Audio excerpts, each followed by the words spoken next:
Bugünkü müsahibimiz iqtisadçı ekspert Orxan Məmmədzadə. Xoş gördük Orxan müəllim. Xoş gördük. Orxan müəllim, bugün cari iqtisadi vəziyyətdən, cari siyasi vəziyyətin iqtisadiyyatımıza təsirindən və son 40 gündə bu Hermes körfəzinin bağlanması, orada qalan o neft tankerlərinin iqtisadiyyatımıza təsiri. Bu mövzuda istəyirəm sizin bir fikrinizi alım. Səhv etmirəmsə, orada bir 800-ə yaxın tanker hələ də qalmaqdadır. Neft idxalında, ümumiyyətlə iqtisadiyyatımızda, bu istiqamətdə nələr baş verir? Dünyamızda nə baş verir? Hörmüz boğazının bağlanması birbaşa iqtisadi mexanizmlərin tənzimlənməsinə təsir göstərəcək bir alətdir. Yəni müharibə, iki tərəfin arasında aparılan müharibə iqtisadiyyata təsir göstərəcək bir alətdən istifadə edir və nəticə etibarilə həqiqətən də siyasi müstəvidə müharibənin gedişatına təsir göstərə biləcək bir alətə çevrilib. Biz bunun şahidiyik. Ayrıca olaraq bugünkü gün müharibələr barəsində danışanda biz başa düşməliyik ki, müharibələr zaten iqtisadi maraqlar üzərində başlanılır, aparılır və nəticəsi onun əsasında qərar olaraq, yekun olaraq onun əsasında iqtisadi mənfəət üzərində verilmiş olur. Təsir necədir? Gördüyümüz kimi, misal bugünkü gün 10 bəndlik bir təklif verilir, hansına ki, misal daha əvvəlki danışıqlar əsasında heç bir şəkildə nəticə əldə etmək olmamışdı, amma bugünkü gün həmən o iqtisadi təsir vasitəsilə həmən nəticə əldə olunub, ən azından danışıqlar başlanılıb, ən azından hər hansı bir müddətlik atəşkəs mərasimi təyin olunub, artıq bu bir təsir qüvvəsidir. Hörmüz boğazının bağlanması təbii olaraq qiymətlərin kəskin artımı bu kimi göstəricilər səbəb ola bilər və nəticə etibarilə istənilən halda iqtisadiyyatda belə bir tənzimləmə var. Səbəb nəticə qanunu üzrə tənzimlənir və qiymətlərin artımı elə bir nəticə gətirib çıxarmalıdır ki, qarşı tərəfdən nəsə bir tələb eləyə biləsin.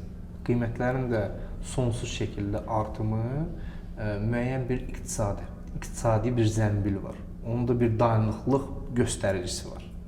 O göstəricinin balans olaraq dolması ilə tamamlanmalıdır. Və bugünkü gün əgər sosial rifahın təmin olunması niyyəti ilə ayrılmış iqtisadi zənbil göstəriciləri müəyyən hədləri aşırsa, təbii olaraq bu bir iqtisadi fəlakətə gətirib çıxara bilər. Avropadakı qiymətlər artımı, çünki bugünkü gün Avropa qaz və neft sərmayəsini tam olaraq həmən daşımaçılıq baxımından, həmən o tankerların neftin daşıma baxımından təmin olunurlar və nəticədə neft və qaz sənayesində təmin olunan istənilən istehsalat, benzinin qiyməti, nəqliyyatın qiyməti və s. Ciddi şəkildə təsir göstərir. Bu uzun müddət davam etsə, yəqin ki, neft ölkəsi olsaq da bu bizə də təsir edəcək. Bəli, neft ölkəsi. Uzun müddət bağlı qalsa, baxmayaraq ki, biz neft ölkəsiyik, bu qiymət artımı bizə təsir edəcək. Bəli, neft ölkəsiyik. Neft ölkəsi olmasına baxmayaraq biz deyə bilmərik ki, qiymət artımı bizə heç bir şəkildə təsir göstərməyəcək. Neft ölkəsi oldunsa bütün problemlərdən və dərdlərdən əmin-amanlıqdasan mənasında deyil. Çünki iqtisadiyyat mütləq şəkildə qarşılıqlı iqtisadi əlaqələrin və ticari əlaqələrin qurulmasıdır. Mal dövriyyəsi, xidmətlərin təmin olunması və hər hansı bir malın və yaxud da ki, hazır məhsulun ərsəyə gətirilməsində belə mütləq şəkildə nə olmalıdır? Yaxan malın xaricdən alışı nəzərdə tutulur və yaxud da ki, ərsəyə gəlməsində xarici mütəxəssis olaraq şirkətlərin, təşkilatların bu iş prosesində dəstəyinin göstərilməsidir. Üstəlik də ki, milli manat və valyutaya nisbətdə olan ödəniş yanaşması. Yəni manat və valyuta, misal üçün, əgər hər hansı bir daha öncə aldığımız xam mal avro ilə manat nisbətində fərq formalaşdığı təqdirdə, kiçik artma olduğu təqdirdə manata 2 qat təsir göstərmiş olur. Təbii olaraq burada nə? Əvvəl-axır bizə təsiri olacaq. Sadəcə olaraq riyazi hesablama olaraq mütləq şəkildə bir təsir olmalıdır. Orxan müəllim, biz iqtisadiyyatı müharibələrin təsirindən danışdıq. Mümkündürmü ən yaxın keçmiş, belə deyək də, 50 il, 70 il öncəki müharibələrin iqtisadiyyata təsiri ilə bugünkü müharibələrin iqtisadiyyata olan təsirini bir müqayisə edək? Ümumiyyətlə biz gərək yaxın 50 il, 70 il əvvəlki iqtisadiyyatla bugünkü iqtisadiyyatı bir müqayisə edək. Əvvəlki iqtisadiyyatla bugünkü iqtisadiyyat arasında çox böyük bir fərq var. Texnoloji inkişaf, yeniliklər, bunlar hamısı təsir eləyib sözsüz. Tək bu deyil, iqtisadi alətlər. Eyni zamanda da müharibədə də işlədilən həmən o yenə də o texnika 50 il əvvəl eyni deyildi və indi eyni deyil təsir. Dövriyyədə olan pul vəsaitin həcmi, bunlar hamısı göstəricidir. Neft. Bəli. Və ən məşhur və bugünkü gün yeni başlanğıc olmasına baxmayaraq, amma sürətli inkişaf edən süni intellekt texnologiyası. Bunlar hamısı artıq belə deyək də, iqtisadi mövzu olaraq üçüncü bir mərhələyə keçid olur. Bəli, biz sənaye inqilabı barəsindən danışdığımız təqdirdə 4-cü sənaye inqilabını yaşayırıq. Amma süni intellekt necə və hansı şəkildə bu inkişaf mərhələlərini addımlamış olacaq, bu tam olaraq sadəcə bir proqnozlardır. Çünki çox sürətli gedir gedişat və əvvəlki iqtisadi alətlərin bugünkü gün demək olar ki, heç bir təsir qüvvəsi yoxdur. Model dəyişib. Artıq fərqli bir modeldir. Misal, bu yaxınlarda Amerikada səyahətdə olduğum təqdirdə çox yox, hardasa bir 17-18 il öncəki Amerika ilə bugünkü Amerika arasında çox ciddi bir fərq var. Əvvəlki Amerikadakı olan, işlək olan alətlər bugünkü gün 3 qat, 5 qat fərqli şəkildə tətbiq olunur. Çox sadə bir nümunə verim sizə. Bugünkü gün biz çatdırılma xidmətləri ilə hər birimiz tanışıq. Misal, günün istənilən vaxtında istədiyimiz hər hansı bir əşyanı, yemək və yaxud da ki, hər hansı bir ərzaq, hər hansı bir vəsaiti öz mənzilimizə qədər sifariş edib çatdıra bilirik.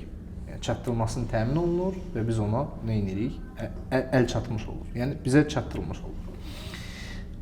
Amma əvvəlki dönəmdə bu proseslər tam olaraq fərqli idi.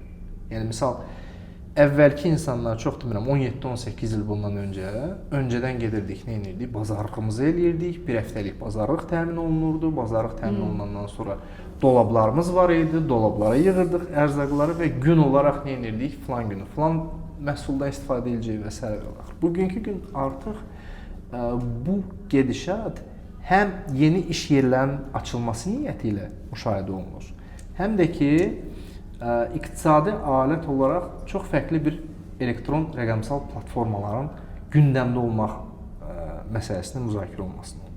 Yəni, artıq market yanaşmasında da belə elektron market anlayışı var, elektron platforma anlayışı var. Eynən. Bu, Amerikada daha çox ən sadə nümunə olaraq təzahür olunan bir iqtisadi dəyişimin bir göstəricisidir. Amma əvvəlki pul dövriyyəsinə nisbətdə bugünkü pul dövriyyəsinə uyğun olaraq yalan olmasın hardasa bir 8-9 qat artım müşahidə olunmuş olsa da belə 17-18 il əvvəldə misal 2000 dollara aylıq işləyən adamlar var. Bugün də 2000 dollara işləyən adamlar var. Ayı. Yəni alətlər dəyişir, inkişaf eləyir, pul dövriyyəsi çoxalır. İqtisadi mexanizmlar məcbur şəkildə transformasiya olunur. Göstərici budur. Süni intellektin inkişafının bugünkü səviyyəsi ilə hətta belə çox uzağa getmək 5 il əvvəlkində çox fərq vardı və getdikcə də bu inkişaf edir. Mənə maraqlıdır. İşçi qüvvəsinin zəifləməsinə, iqtisadiyyatda belə deyim də artıq o fiziki şəxslərdən istifadənin azalmasına, yəni biz düşünürük ki, müəyyən işləri artıq bizim yerimizə görəcək süni intellekt və işçi sayı azaldığına görə bu təsir edəcək. Bu necə tənzimlənəcək? Necə olacaq? Çoxmu təsir edəcək bizim işçi qüvvəsinə? Təbii olaraq hər hansı bir texnologiya yeni tətbiq olunduğu təqdirdə işçi qüvvəsinin ixtisarı nəzərdə tutulur təbii bir prosesdir. Amma məşhur olan nəzəriyyələrdən biri ondan ibarətdir ki, süni intellekt demək olar məşhur olan bir çox peşənin ləğv olmasına gətirib çıxarıcı, tam olaraq elə deyil. Süni intellekt hər hansı bir şəkildə işlək mexanizmi database, yəni məlumat bazası əsasında formalaşır. O məlumat bazasının işlənməsi və düzgün təmin olunması ayrıca olaraq insan faktorudur. Və nəticə etibarilə çıxarılan alqoritmların nəticəsində hesablamaların yekun olaraq göstərici və nəticələrə gətirib bağlanması yenə də insan faktorunun əməyi olaraq nəzərdən keçirilmiş olur. Bəli, biz daha öncə məşhur olmayan, bugünkü gün bir peşə kimi nəzərdən keçirilən bəzi müvəqqəti olan peşələrin aradan getməsinə şahidi olacağıq. Misal, bir neçə il bundan öncə mobiloqraf, videoqraf, xüsusi bir peşə idisə, bugün məktəbli də artıq müəyyən montajları ümumiyyətlə belə bir peşə yox idi. Bugünkü gün artıq bu ayrıca olaraq bir peşə hesab olunur. Content meneceri var və s. və l. Bəli, və süni intellektin inkişafı bu kimi peşələrin aradan getməsinə səbəb ola biləcək bir göstəricilərə, yəni belə bir göstəricilərlə nəticələnmiş olacaq. Amma tam olaraq bütün peşələr aradan gedəcək, bu tam olaraq o deyil. Yəni, ən pis halda yeni, fərqli süni intellekt agentləri yaradan peşələr gündəmə gəlmiş olacaq. Bəzi peşələr ixtisara düşəcək və yeni, bizim necə ki indi bu yarandı və hətta gözləyirik ki, yenə də yeni peşələr, yeni ixtisaslar yaradacaq. Bəli, və süni intellektin inkişafı kadr siyasətində, işçi siyasəti olaraq, kütləvi ixtisarlar, nə bilim, insan əməyinin dəyərindən düşməsi əsas budur. Və bu kimi fəlakət mövzular gündəmdəki var.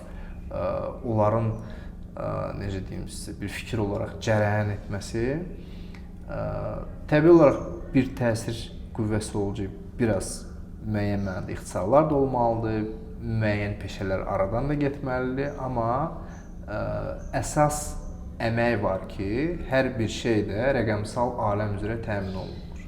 Nəticə etibarilə qidanın alınması, ən azından insan fiziki əməyi süni intellekt olaraq heç vaxtda, yəni tam olaraq həmişə də əvəz olunmur. Bu kimi məsələlər düşünürəm ki, gündəmdədir. Bu kimi məsələlər yəni nəzərdən keçirilir. Bu kimi məsələlər üçün də ayrıca olaraq inkişaf edən ölkələr öz tədbirini öncədən görürlər.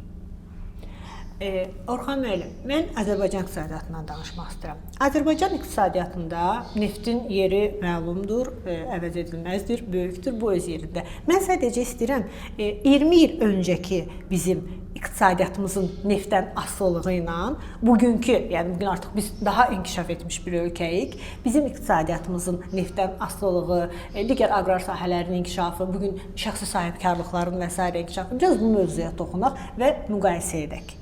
20 il öncəki Azərbaycan iqtisadiyyatı və bugün biz. Azərbaycan iqtisadiyyatı sürətli inkişaf eləyir. Azərbaycan iqtisadiyyatında neftdən asılılıq proqramı üzrə yetəri qədər ciddi və düşünülmüş addımlar atılıb və atılmaqdadır. Buna dair bir çox həm dövlət proqramları, həm güzəşt proqramları təmin olunur. Və ayrıca olaraq da bu yaxınlarda bir, yəni oktyabr ayında bir forumumuz keçiriləcək. O forumun keçirilməsi ilə əlaqədar xarici investisiyaların cəlb olunması niyyəti ilə biz bir forum keçiririk özəl sektorda və ora MDB ölkələri və investisiya yönümlü olan xarici investorların cəlb olunması niyyəti ilə bir təqdimat keçirdik. Və həmən təqdimatda Azərbaycanın nəinki dövlət proqramı və Azərbaycandakı əvvəlki iqtisadi alətlərin bugünkü iqtisadi alətlərlə müqayisəsini müzakirə elədik. Həm də Azərbaycanın strateji olaraq əhəmiyyətini vurğuladıq. Çünki bugünkü gün Azərbaycan strateji olaraq elə bir yerdə yerləşir ki, biz şərqlə qərbin tarixən birləşdirici ərazidə olduğumuz kimi bugünkü gün diplomatik əlaqələr baxımından da müəyyən mənada bir körpüyə çevrilmişik. Bu təbii olaraq xarici iqtisadiyyatın və diplomatik əlaqələrin düzgün qurulmasının bir nəticəsidir və bu diplomatik əlaqələr də müəyyən mənada iqtisadiyyatın inkişaf etməsinə artıq gətirib çıxarmaqdadır. Yəni Azərbaycan üzərindən, misal, şərqdən qərbə rahat şəkildə öz məhsulunu çıxarmaq istəyən həm logistik həll olaraq, həm iqtisadi proqramlardan yararlanaraq reeksport üslubundan istifadə etmək şərti ilə həm Azərbaycanda istehsalatı başladıb birbaşa öz malının brend olaraq xaricə satılması istehsal qismində olaraq Azərbaycanda yetəri qədər lazım olan alətlərin əksəriyyəti istifadə olunur. Və ayrıca olaraq Azərbaycan elə bir ölkədir ki, burada istənilən növ ödəniş üslubları gündəmdədir, işləyir, aktivdir və hətta inkişaf edir. Həm mal alışı üçün, həm mal pul dövriyyəsi üçün. O səbəbdən düşünürəm ki, neft gəlirliyindən azalması, yəni neft gəlirliyinin azalması, asılılığın azalması niyyəti ilə atılan addımlar bugünkü gün öz faydasını və töhfəsini verir. Təbii olaraq turizm sektorunu bir müddət biz burada nə etməliyik? Yəni regionda olan gedişatı nəzərə alaraq turizm sektorundan hər hansı bir geri dönümü biraz gözləmək məcburiyyətindəyik. Artıq bu regionda bir sakitçilik çökənə qədər, amma mal ixracatı, istehsal və logistik həll olaraq düşünürəm ki, Azərbaycan diplomatiyası bugünkü gün çox yetəri qədər layiqincə sözünü deyib. Biz müharibədən heç kəs sığortalanmayıb da, yəni müharibədə də başladı. Sadəcə bilmək istəyirəm ki, iqtisadiyyatın o müəyyən sahələrində müharibə baş verərsə, nə bilim bir zavodumu, bir nəyimi, burada bir sığorta keçərlidirmi? Burada nəsə bir sığortalanacaq bir şeylər varmı? Bu bizim bu neft kəmərləri keçir və s. də. Yəni biz sığortalanmışıq ki, sabah İran onu vurmayacaq. Sığorta halı ümumi olaraq force major halları əhatə etmir. Təbii fəlakət falan və s. Təbii fəlakət, müharibələrin baş verməsi və s. və axır. Və sığorta halı, fərqli sığorta növləri var ki, o sığorta növləri baha başa gəlir, amma müəyyən mənada başqa sığorta növləri üzrə nəzərdə tutulmayan halları sığortalayır. Aydındır. İstənilən halda bu halların içində heç birində müharibə yoxdur. Misal, ölüm sığortası anlayışı var.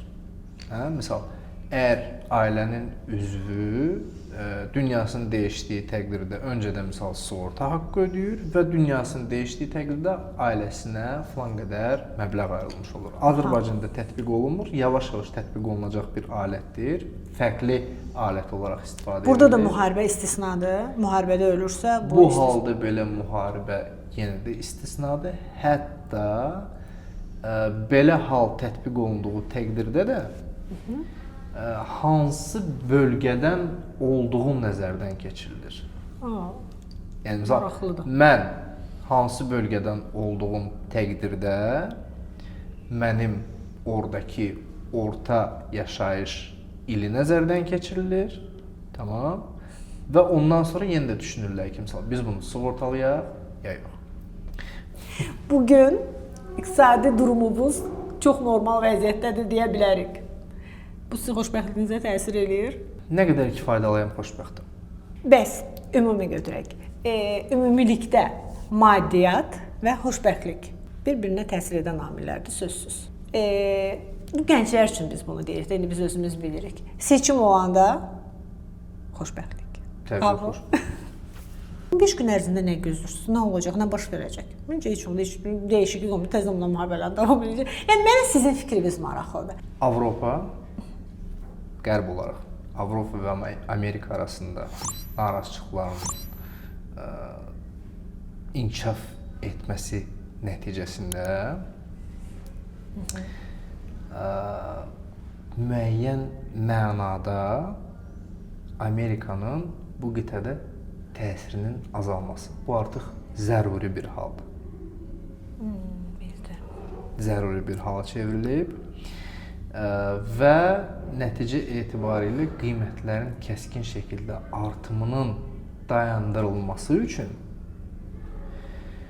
gedən müharibə proseslərinin səngiməsi, şiddətin azalması, təcili şəkildə beynəlxalq ticarət alətlərin işə salınması.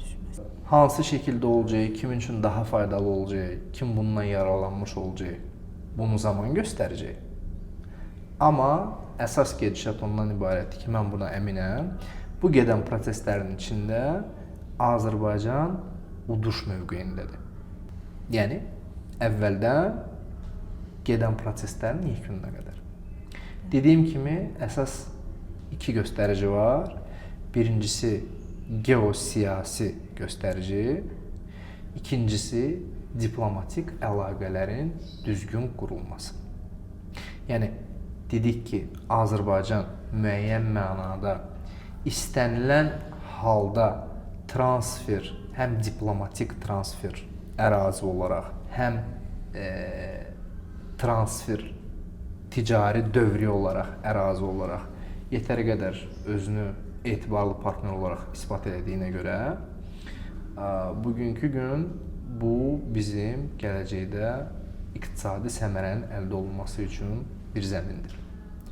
Düşünürəm və ən yaxın zamanda həmən bu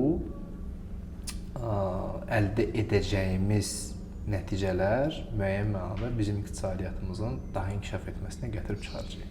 İnşallah. Bu yaxınlarda deyəndə artıq keçən il, deməli, Avropada bir konfransda iştirak edim. Süni intellektin inkişafı və süni intellektin inkişafı zəminində Avropanın nə qədər geri qalmasını Avropa bugünkü gün dad edir. Hətta. Mövzu nədir? Baxın, çox sadə bir riyazi hesablama yanaşması var. Hər hansı bir, misal sizin, mənim, hamımızın istifadə elədiyimiz telefonun, mobil telefonun alqoritmlar əsasında müəyyən riyazi hesablamaların, saniyə üzərində aparılan riyazi hesablamaların sayı var. Və riyazi hesablamaların sayının bir saniyə ərzində alqoritmların istifadə olunması üzrə süni intellektin inkişafı üzrə çoxalması deməkdir. Yəni, bir saniyə üzərində aparılan alqoritmların bir-biri ilə müqayisə olunmasının sayının çoxalması süni intellektin inkişafı ilə müşahidə olunur. Nə qədər hesablama sayı çox oldusa, bir o qədər çox elektrik enerji sərf olunur. Elektrik enerji və enerji resurslarının təmin olunması birbaşa süni intellektin inkişafının təmin olunmasının göstəricinə təsir göstərən bir amildir. Və Çindəki elektrik enerji resurslarının inkişafı göstəricisi bugünkü gün ABŞ-dan öndədir. Bunu təəccüblənmədim. Niyə? Çünki Çində fərqli bir texnologiya istifadə olunur. Elektrik enerjinin mənbədə toplanaraq ikinci dəfə istifadə olunması üslubu. Sanki bir batareyalar quraşdırılır və elektrik naqil üzrə aparılan elektrik enerji bir daha geri qayıdaraq həmən o batareyaların üzərində toplanır. İstifadə olunan enerji yenidən gəlir, toplanır. Qalanı bərpa olunur. Alternativ enerjinin istehsalı mövzusu gündəmdədir. Çünki bugünkü gün Çində fərqli alternativ enerji alətləri, istehsalı alətləri gündəmdədir. Çox fərqli günəş sistemindən, günəş şüalarından elektrik enerjinin istehsalı və s. və l. Günəş enerjisi çox sadə bir Ekoenerji sayılır və Avropa bu göstərici üzrə 5 qat, 10 qat geri qalır. ABŞ və Çindən müqayisədə. Öndə gedən Çindir. Bu nə deməkdir? Bu o deməkdir ki, misal, hər hansı bir kompüterin passwordunun, yəni parolunun həkk olunması üçün 1 saniyə ərzində bir neçə dəfə fərqli parollardan istifadə etmək lazımdır. Və nə qədər say çox oldusa, o qədər də itirir. O qədər də tez həkk eləmək olur. Çox sadə bir nümunə verirəm. Bildim.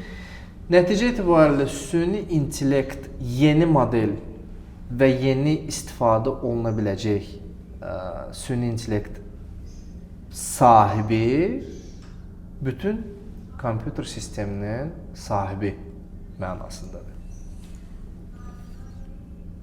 Ona görə də indi siz deyirsiniz Enerji resurslar üzərindən hökmranlıq mövqeyi gündəmdədir. Yəni enerji resurs texnoloji inkişafın zəminidir. Mütləq şəkildə qaçılmaz bir yarışdır. Və o yarışı qalib olan gələcəkdə texnologiya üzrə dünyaya hökmranlıq edən bir ölkə kimi tanına bilər. Sırf o səbəbdən bugünkü gün aparılan əməliyyatlar, müharibələr, təzyiqlər və s. və ilaxır həmən o hökmranlığın qorunmasına gətirib çıxara bilər. Enerji resurs, iqtisadi idarə etmə qüvvəsi. Yəni mövcud olan variantlardan biri ondan ibarətdir ki, süni intellekt üzrə idarə etmək kimdə olacaqsa dünyanın sahibi odur gələcəkdə. Oktyabr ayında keçiriləcək forumdan daha ətraflı məlumat istəyərdim. Qonaqlarınız kimlərdir? Belə başa düşdüm ki, sizin keçmiş MDB ölkələri ilə falan bunlardan da qonaqlar gələcək.